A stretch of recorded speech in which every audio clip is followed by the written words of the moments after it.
Summer of Spider-Man is here, and in Summer of Spider-Man, in this series of Why This Scene Works, we are talking about every single Spider-Man movie and why certain moments in them really sing. This could be for movies we love, movies we hate, but in Why This Scene Works, we are just talking about highlights that really make the movie stand out and make us enjoy it. And now let's just get into it. Let's peel the band-aid off. I love Amazing Spider-Man. I adore Amazing Spider-Man. It is one of my favorite live-action Spider-Man portrayals, and there's many reasons why. Peeling that band-aid off right away, let's defend the Uncle Ben scene. Because yes, I think the Uncle Ben argument and the responsibility moment is actually really good. And I'm going to defend it to this day because it is a great scene. I love the Amazing Spider-Man. I think Andrew Garfield makes a compelling teenage performance. He actually feels like a teenager with resentment, awkwardness, three-dimensionality of his situation, love for his uncle and aunt, but also resentment in the fact that he feels abandoned by his parents. But it doesn't ever overshadow the story in this case. I never thought so. It all worked in tandem to be an arc about Peter realizing how important his aunt and uncle are to him, but just in a different format from the Raimi trilogy. And I like that we have set up of tension between Uncle Ben and Peter. You feel like you really spend more time with Peter and Uncle Ben in this movie, and it feels more tangible. I love the moments where Peter comes home from school and he just has to help Uncle Ben around the house. It illustrates that Peter's smart, he has a scientific brain, but he also loves helping his uncle. He's a good kid at home. He just has a chip on his shoulder. He has problems. We get great heartfelt moments between him and Uncle Ben leading up to the death. I like that we spend more time with it. It feels all the more tragic. One of my things with Sam Raimi's Spider-Man, love Uncle Ben's scene, it does sometimes feel like that movie is trying to get past it to get to the origin. I like that here we kind of really relish in Peter Parker first before getting to the Spider-Man shit. Because Peter finally finds some relation to his science side with Dr. Connors. He gets to find relatability in that. He starts seeing Dr. Connors as another father figure that he didn't have, a reflection of Richard Parker in a way. And you can see why he would want to explore that feeling abandoned as a kid or having this curiosity. And I like that it evolves though. It becomes a lesson about responsibility overall, because you have those simple moments like Peter needing to pick up his aunt from the train station and how vital that is because Uncle Ben doesn't want Aunt May to come home alone. I like that, certain moments like that. But that scene, man, when Peter comes home after forgetting to pick up Aunt May, and Uncle Ben feels so realistic here. He feels like an actual dad trying to teach something. It's an excellent moment. It's a very real moment. Peter comes home, he's walking up the street, and then Uncle Ben calls him on the phone, and Peter answers the phone, sees his ring, and then he goes, "Oh, okay, I'm glad it works.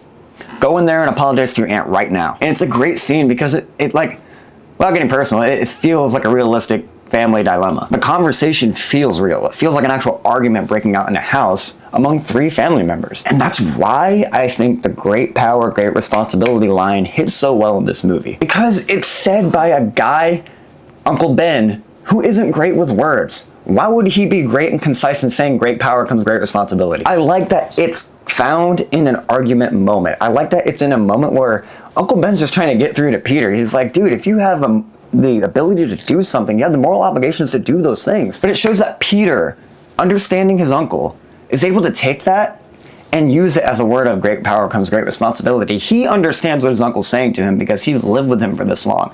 A man who's not great with words, Peter gets it. Holy shit, why is it making me emotional? The realistic nature of Sally Fields being an aunt who just wants to defend her nephew. Wow.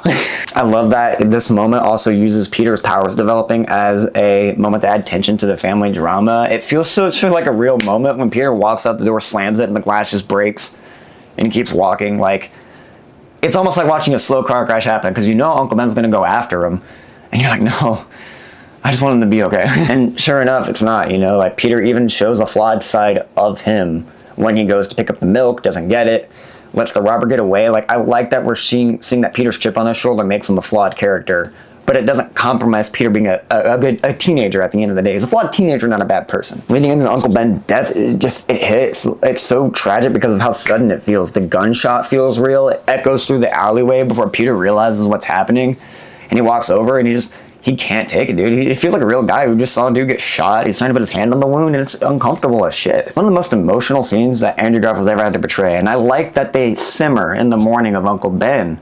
You really feel the weight of it. The fact that he has a voicemail from Uncle Ben that he didn't get to finish, and he doesn't have the power to finish it until it becomes Spider-Man.